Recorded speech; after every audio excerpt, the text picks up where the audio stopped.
Back in 2018, I made a video comparing horizontal and vertical slow juicers, and I found that each type had their own benefits. In general, vertical juicers produced a bit more juice, about 10% on average in my test at that time. Vertical juicers perform better with softer produce like fruit, and vertical juicers I found to be a little easier to use as well. On the horizontal juicer side, the horizontals did better on firm produce like vegetables, carrots, beets, things like that. Horizontals also did better with leafy greens and especially with celery. Horizontal juicers were more versatile. They have a blank screen with them that lets them do more than just juice. And I also found that horizontal juicers were a little faster to clean compared to verticals. But that was 2018 and times have changed and the models have changed. Will I still reach those same conclusions now? Hi, it's Dan with EUJUICERS.COM, and in this video I'm going to revisit that 2018 comparison video. I'll talk about what has changed with each type of juicer. Then I'll go through the juicers from top to bottom and show how each feature of the juicer applies to different types of produce. Which way is it good, which way is it bad, which one's easier to use, easier to clean. And then I'll actually do the same juicing recipe that I did back in 2018 to see how the yields have improved and also the time it takes to do the juicing. So let's get started.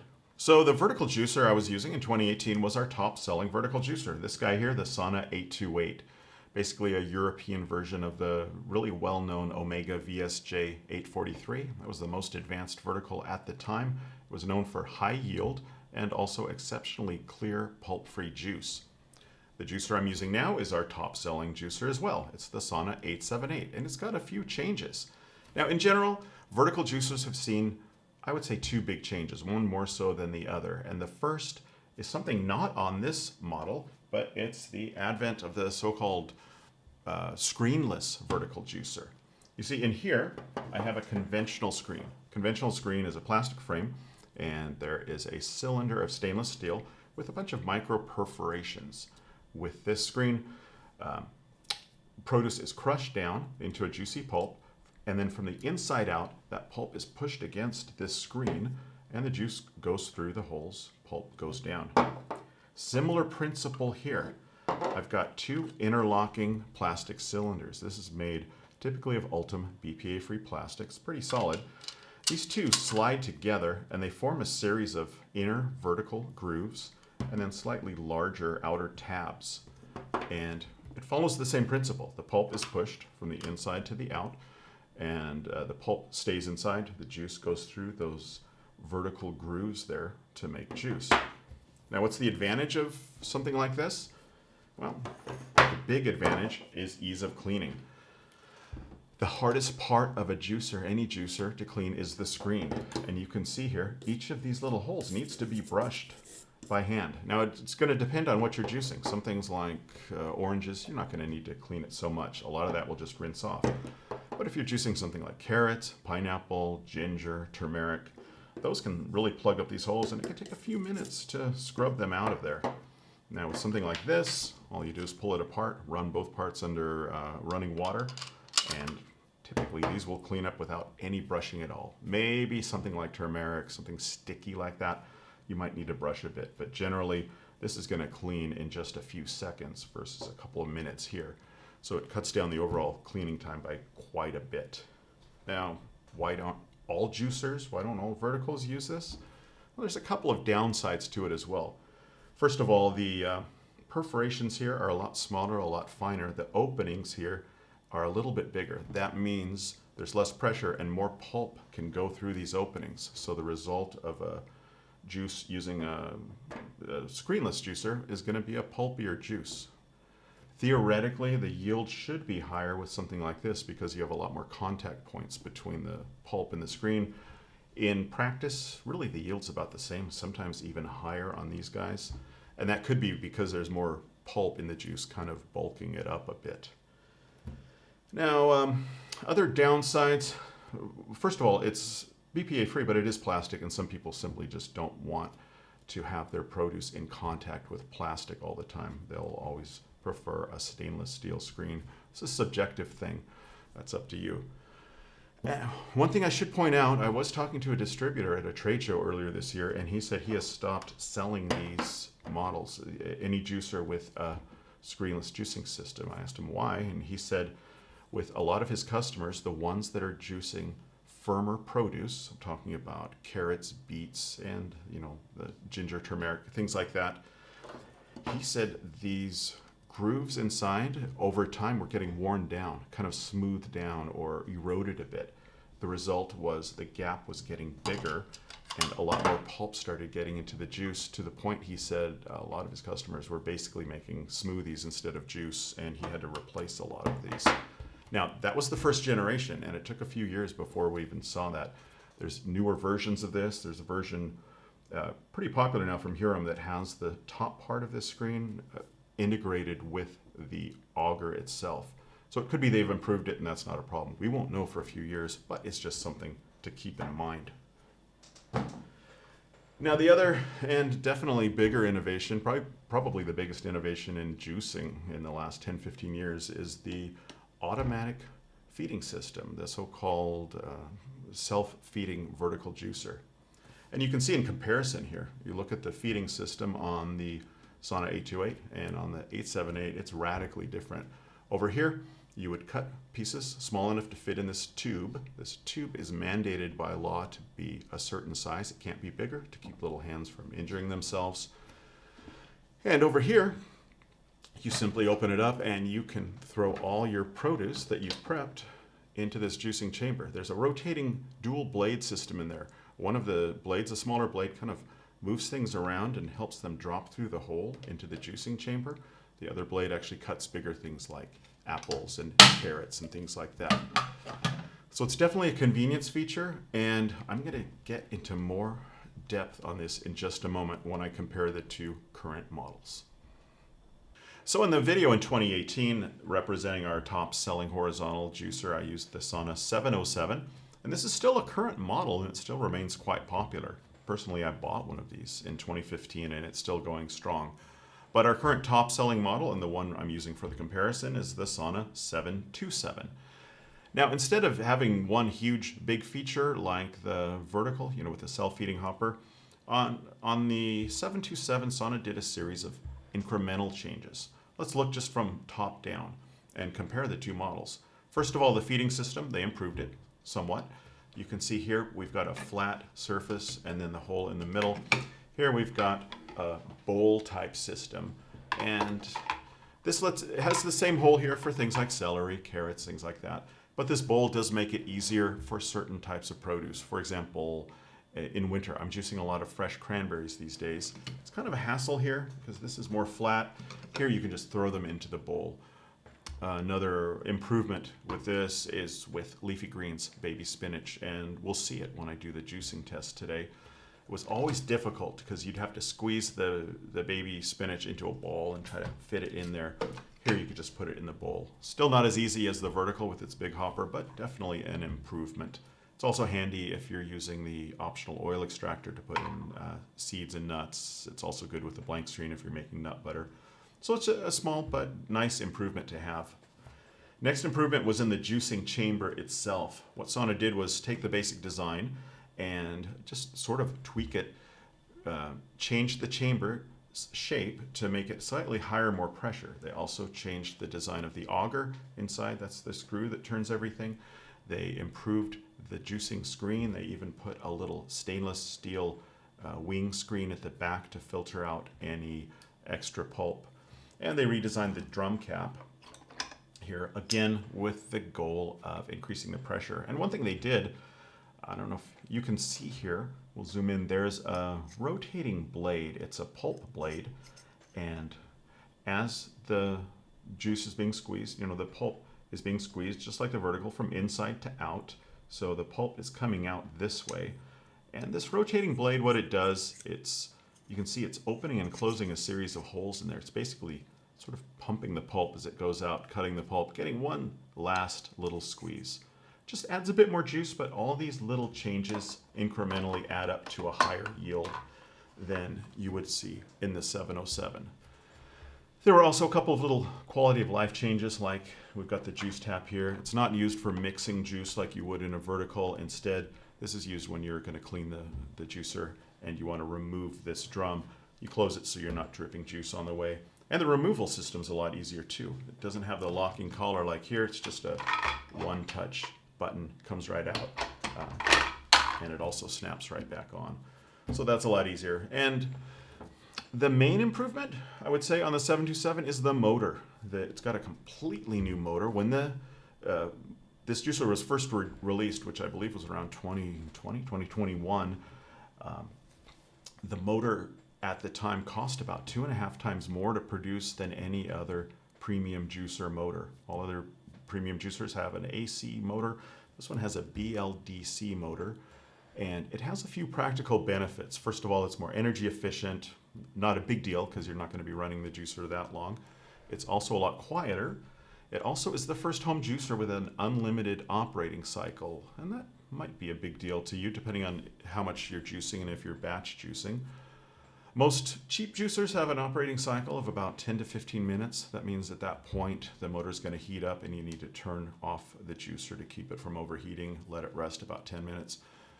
The premium juicers tend to run 20 to 30 minutes. The 707 has an operating cycle of 30 minutes, at which point you'd want to let it rest. You could use that time to clean it. And a lot of times you're not going to juice more than 30 minutes. But this juicer theoretically could run nonstop. It's just not going to heat up. It's almost over-engineered. But the biggest feature for this motor is the variable speed. It has 4 speeds from 40 to 120 RPM. And what that does, it does a few things. First of all, it lets you control the speed of your juicing. If you're in a hurry, you can crank it all the way up to speed 4. You'll make juice a lot faster than you could here, which is running at around 63 RPM. You can also run it more slowly to get higher yield. Generally speaking, lower speeds, especially with firm produce, will squeeze a little bit more juice, maybe 5 to 8% more juice out of something like carrots or baby spinach. Also with certain problematic ingredients like pineapple that tend to back up, especially in horizontal juicers, you can turn the speed down so it's not running so fast, it's not backing up so much. And for things that might foam or oxidize, again, pineapple will foam, certain types of apples will foam and also oxidize a bit. You can keep the speed low again to reduce that and make a clearer juice. So over here, a series of incremental improvements, and we'll see now, or soon, when I do some juice testing, how it actually goes. So the next thing I'd like to do is show you how to assemble each juicer, just so you can see the differences. Vertical has a little more pieces, so it's a bit more complex, but with any juicer, once you've done it a few times, you'll get used to it. So with the vertical, you've got your juicing drum here. The first thing you need to do is put the cleaning blades, these are silicone blades that wipe the screen while you're juicing. You snap that onto the juicing screen. The juicing screen has 2 tabs, a big tab and a small tab, and the drum has a big tab and a small tab, and it just drops in there. Next, you put in the auger, the screw, and it just slides in. You sort of turn it a bit until you know it's all the way in. And then you put the self-feeding hopper onto the juicer. There's some little alignment tabs here just so you know that you've got it done correctly. And then you put it on top of the motor base. Horizontal is a little simpler. The drum and feeding tube are all one piece. And again, it's got that quick locking mechanism. I always put the drum on first. Then you put in the auger, put in the screen, and finally put on the drum cap, and then that's ready to go. So what I want to do now is kind of take a deeper dive into how each of these 2 types of machines work and what that means in terms of different types of produce and in just ease of use overall. Kind of starting from the top down. And you can see if I'm making juice, here's the recipe I'm going to make in just a minute. How I feed them is going to be completely different. Now, I talked a little bit about this automatic feeding tube or automatic feeding hopper. Now, these have become really popular. These took over the market a few years back, mainly due to 2 things. First of all, it truly is an innovation. It makes juicing a lot easier. And second, they were hyped, especially in the US, like crazy by influencers. A few influencers started it, the ones where they'll offer you a coupon code, they make a commission on every unit sold. And as it started to snowball and get more popular, not just juicing influencers, but healthy living influencers, kitchen appliance influencers, everybody was getting on the bandwagon. And to the point where now you can find a similar type of juicer, not the quality, but a mass market Chinese one for 100, 150 euros.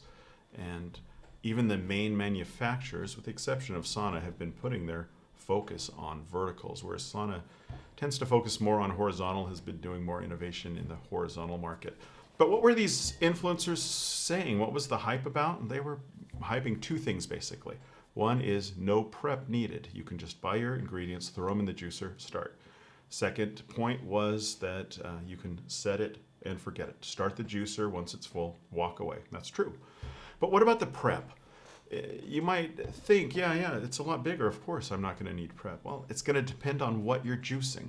Different things will require different prep. For example, if I'm juicing those fresh cranberries that I was talking about earlier, you don't need to prep on either kind of juicer. They're small. There's no cutting. There's no anything involved with that. Ginger, turmeric, things like that need to be cut into small pieces. Again, the prep is going to be the same for both. Even though a big chunk of ginger can fit in here, unless it's that new, I've seen in the US, those really juicy, not very fibrous gingers. The ones here in Europe have a lot of fiber and they need to be cut small because ginger is an enemy of juicers, and that's probably going to be my next video, is talking about ginger. But even, bigger things might need the same type of prep. Think of a pineapple. If I want to juice a pineapple, I'm going to have to cut the top, bottom, cut the skin, cut the core out, and I'm going to be left with like big spear-shaped chunks. Those I'll cut in half to feed here. I'll cut them into more chunks to fit here. So a pineapple prep's going to be about the same. What about this recipe that I'm going to be doing in a minute? Well, you can see certain ingredients are definitely easier. If I want to juice this Granny Smith apple, that's not going to work. I can't push it into there. I'm going to have to get my apple slicer, cut it up, and put in those slices. Over here, no problem. I can fit that in. In fact, I can fit two. Yeah, if I move it around, I can fit two. Now, there are some models on the market with a larger hopper. Standard size is 2 liter in a premium juicer. There was kind of an arms race with the size of these. We saw 3 liter, 4 liter. There's even a 5.5 liter, which is like massive. You need a big kitchen for that. But for apples, clearly the winner is the vertical. It's so much easier. How about for the carrot? If I want to put the carrot, larger carrots aren't going to fit. You're going to have to prep it. You're going to have to cut it. Over here, no problem. I can fit it right in. So generally speaking with carrots, it's going to be easier on the horizontal juicer. How about this baby spinach here? Well, I talked about that a little bit. Definitely easier on the vertical because I can just throw that in there. Whereas here I'll need to put it in kind of from the side and push it down with the pusher. Although one thing with baby spinach, you want to make sure if you're doing a mixed recipe like this that the baby spinach is down at the bottom because it's so light it won't necessarily fall into the juicer very well. You need to put the heavier ingredients on top of it. So again, in prep, it really depends on what you're juicing, what your juice recipe is. And one thing I'll get to in a second, celery always wins in the horizontal. Now, what about the other feature that the influencers were promoting on this, the set it and forget it, start and walk away? That's definitely true. Once you fill it, you're done. Over here, when I'm juicing, I'm going to have to feed each piece individually. Over here, it'll just do it on its own. Now, I will need to refill this. Typically, depending on the ingredients, anything more than, say, 500 milliliters, you're going to need to fill the hopper again. Maybe not with something juicy like oranges. But with the recipe like this, I'll fill this hopper a couple of times to make the juice that I get. And over here, of course, I'll be manually feeding. One slight advantage here, though, is because of this feeding system, this is feeding by gravity. It's dropping the pieces down. And sometimes this blade, the apples will bump up and down for a while. They won't cut right away. So it's a lot faster juicing in a horizontal than it is in a vertical because I'm using pressure, I'm not using gravity, and I'm forcing each piece in there. Now, moving down to the actual juicing system, is there any advantage either way?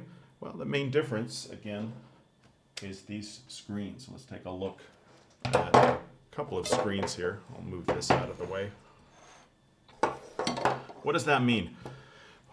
Vertical juicers generally operate at a lower pressure. You have a higher volume, you've got a lot more holes here, and it's not pushing as hard. In the horizontal, it's a much smaller chamber. It's being compressed down to this tiny little screen here. These are both coarse screens, but it applies to a coarse or a fine screen. And what does that mean, practically speaking, in terms of juicing? Well, you have a lot larger surface area at lower pressure. Lower pressure means less yield. Bigger surface area means more yield. We found in the past, generally, that bigger surface area wins out, and the verticals tend to produce slightly more juice, depending on what you're doing.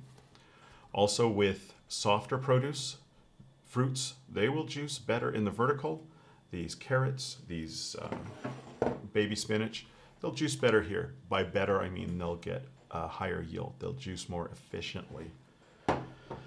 However, there is a downside to that again. Look at the size of the screen. Remember what I mentioned earlier. This has to be cleaned by hand with a brush. This is going to take a while depending on what you're using. Over here, the screen's much smaller. It's going to clean a lot faster. So the horizontal is going to go faster, not only because it has multiple speeds, but because I'm feeding things in by pressure. This one's going to take a lot longer. Maybe that's not important because you can be off doing something else while it's juicing. So that might be a non-factor for you. But in terms of cleanup, it's going to be a lot easier here because it's a lot smaller. There's just a lot more parts to clean here. And finally, the ejection, pulp ejection mechanism and juice ejection, that's going to be a little different. I mentioned this juice tap here. That's not used for mixing juice, but over here on the vertical, I can close this and I can allow different juices to mix. I can do mixed recipes. Normally I wouldn't do it. I do it when I'm filming only because it's cool to have that shot of opening the juicer and seeing the juice come out. But normally you don't want to keep the tap closed while juicing. That's because when the tap's open, you're pressing the pulp against the screen and there's air on the other side. It's going to be more effective. If this is full and there's juice on the other side, less of the juice, there's going to be back pressure against it. Less of the juice is going to go through. So always juice with that tap open, unless you want to mix something. Also, one slight advantage over here is with nut milk. The vertical juicer can do nut milk really well, and it can do it in one shot. You mix, say, almonds in water, you soak them overnight, put them in, close the tap, and it's going to mix that really well. You'll see the almond pulp coming out here, and when it's done, you open the tap and it's done. You can make almond milk on the horizontal, but it's a two-step process. You have to grind down the soaked almonds first, mix them with water, and then run them through the juicing screen. But that does bring up one point, and that's the versatility. I'll get these guys out of the way. The horizontal juicers come with one of these, a blank screen.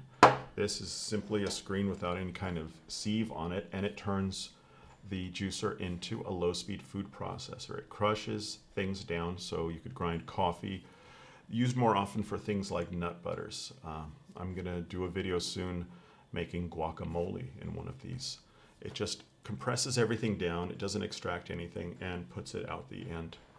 Whereas over here, that's not available. You can't get a blank or homogenizing screen in a vertical. It's just not possible. Omega tried it a few years back with their MMV, maybe 10 years ago, and it worked okay. But really, the low pressure system doesn't lend itself to doing that. You couldn't make nut butter. You'd end up with just slightly crushed nuts or sort of nut powder. However, a lot of verticals do have something similar. They have a sorbet screen. This can make sorbet on the horizontal.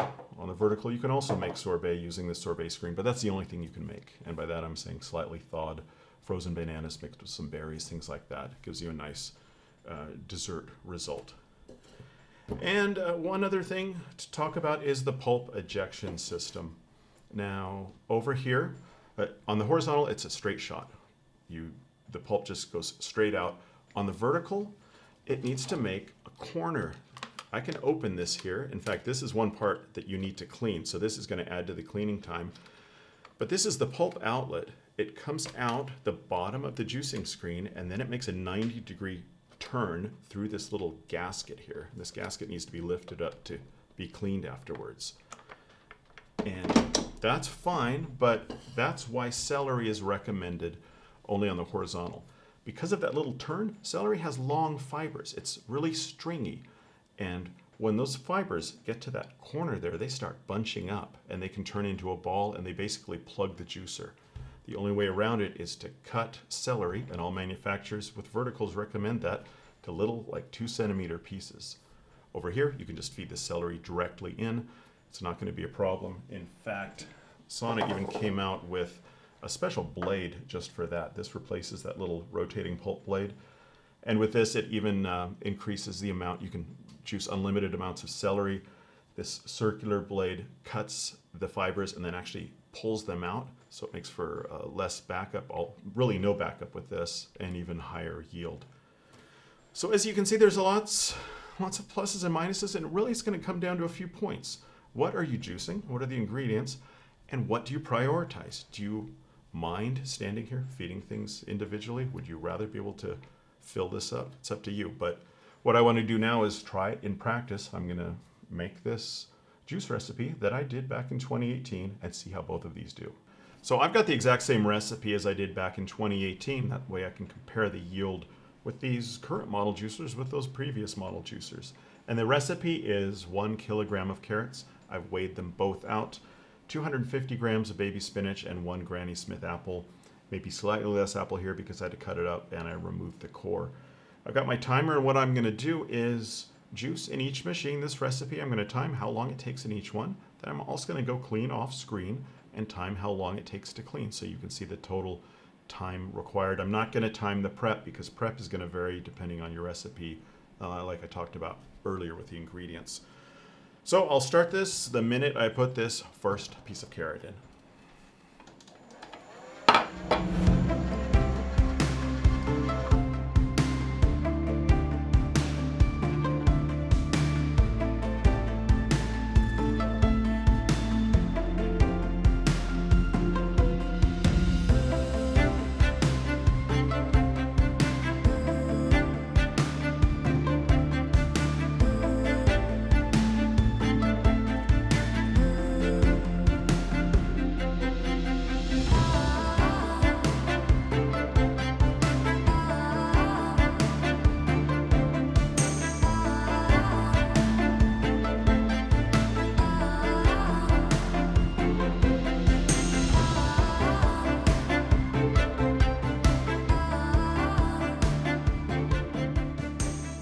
Finished juicing, I cleaned the machines, I've checked the yield, so what's the data?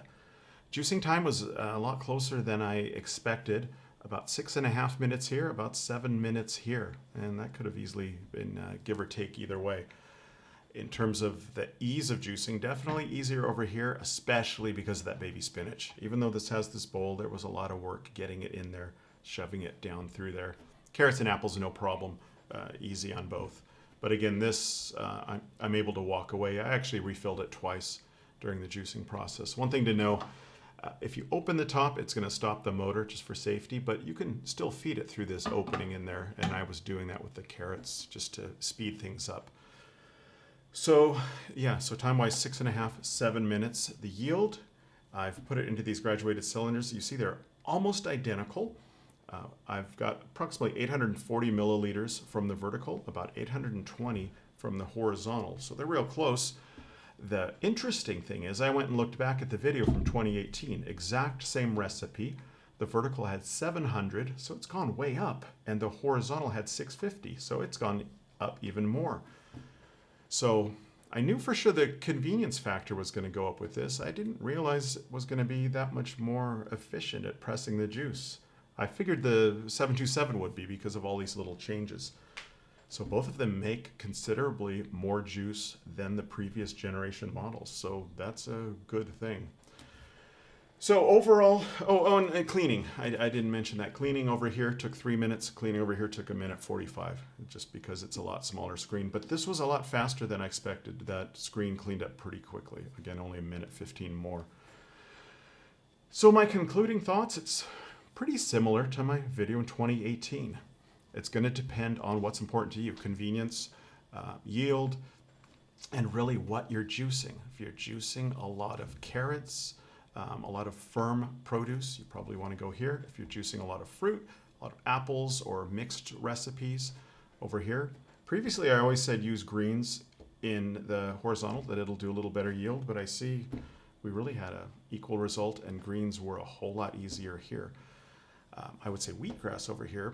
The one place for sure you want to use the horizontal is for celery. So if you're doing that medical medium, there's a reason they recommend horizontal juicers. You don't have to cut the celery into tiny little pieces. You can feed it in. So overall, easier to use, better for soft produce, better for hard produce, easier to clean, and a little more flexible. Because I didn't get into it, but there is that blank screen if you want to do things like nut butter, salsa, things like that. So that'll wrap it up. I hope this was helpful for you. It's nice to see that the industry's moved ahead, and both types of juicers have improved quite a bit, especially over here on the ease of use side, and especially here on the overall yield of juice. If you have any experience with either of these type of juicers or have any comments or questions, please leave them below. I read every comment. I try to respond to all of them. Thank you for watching. I'm Dan with EUJUICERS.COM, and I'll see you next time.